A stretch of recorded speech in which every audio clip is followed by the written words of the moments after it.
Ken Haas, and welcome to this week's edition of Kenny's Two Pennies. We're going to talk about a continued slide by the Orange against some Friars of Providence, especially their profane fans, which sounds blasphemous. But first, a word from our sponsor. Hello, Syracuse fans. Want to know where I watch the Syracuse games? Right here at Dewey's Third Ward Tavern, Bridge Street in Seneca Falls. Want to watch the NFL? Dewey's has the NFL ticket. And also on Thursday nights, Dewey's has the NFL Network.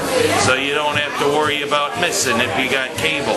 Dewey's broadcasts all the Syracuse games, basketball and football. Dewey's has 21 televisions to watch all your sports action. Come to Dewey's Third Ward Tavern here on Bridge Street in Seneca Falls. I'll see you here.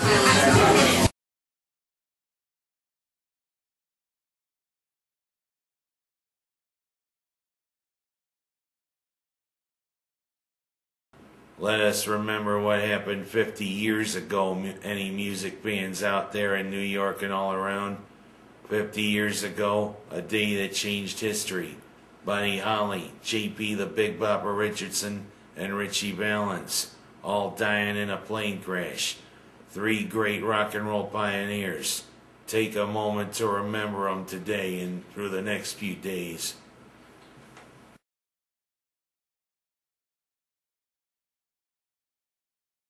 How about it, Steeler fans? We now are #1 all-time in the NFL with Super Bowl wins. What a hell of a game. What a hell of a finish. What a hell of a win. Any Syracuse fans, especially Tammy and Dave Anhorn, Pinky, and all the others here all around Syracuse and Waterloo, it's time we celebrate. I don't have any champagne with us, but we can pop the cork to another victory. And hey, to any Cardinal fans that are around here, what do you know? You can ring my bell. Hey, Kenny, I thought you liked the Bills. Well, I do, but the truth is, whenever they don't make the playoffs, I do like Pittsburgh too. Fair enough.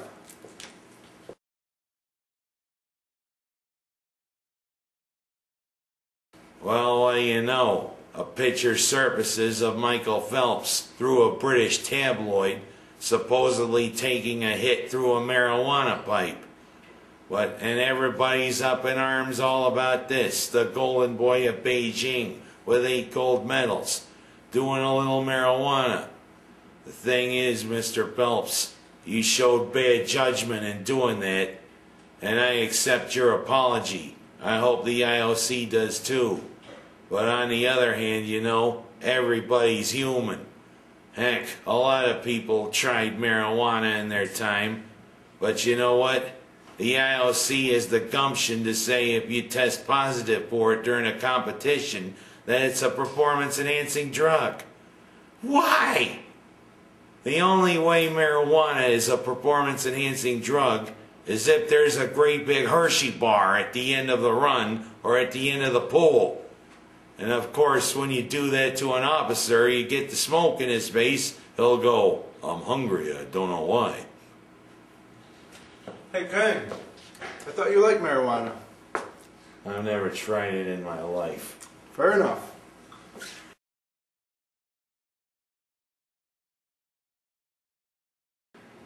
Well, Syracuse fans, I was hoping a trip to Rhode Island might be the tonic that was needed after the tough stretch against Georgetown and Pittsburgh.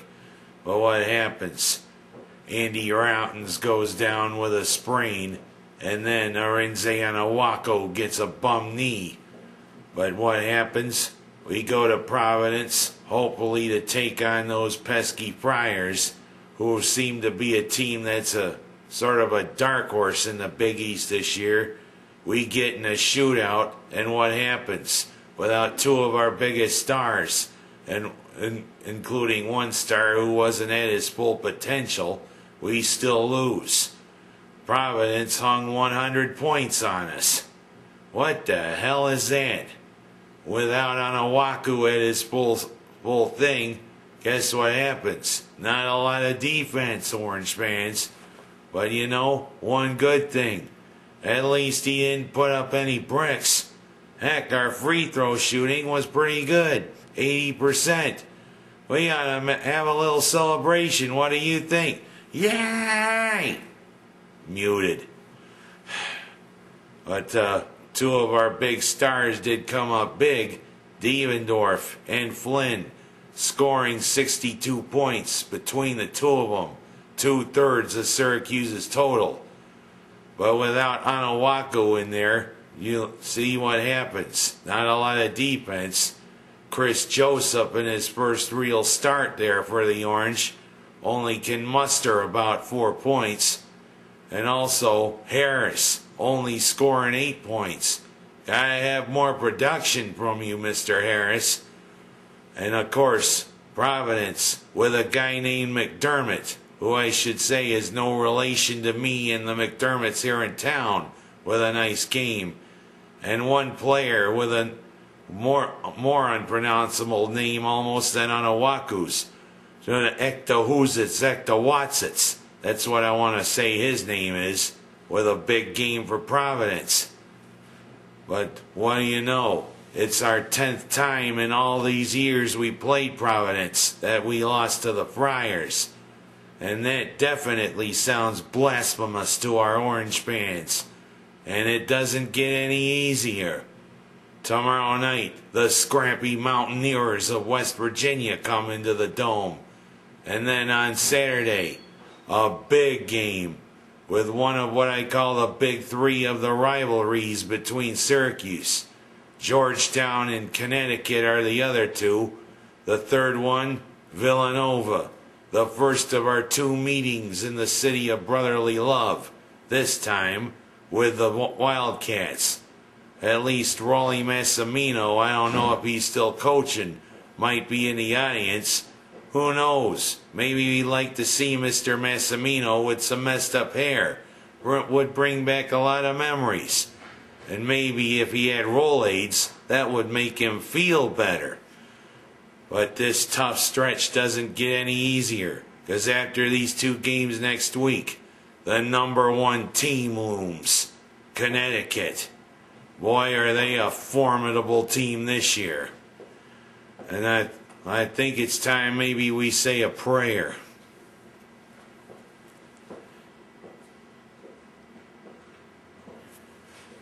Let's go, Orange. We gotta break out of this spunk. Mr. Routins and Mr. Anawaku, you'll be back to full potential hopefully tomorrow night. Maybe we can get a win against these scrappy Mountaineers and prepare for the rocky road that definitely lays ahead. I'm Ken Haas. That's my story, and I'm sticking to it. Put my face on your shirt.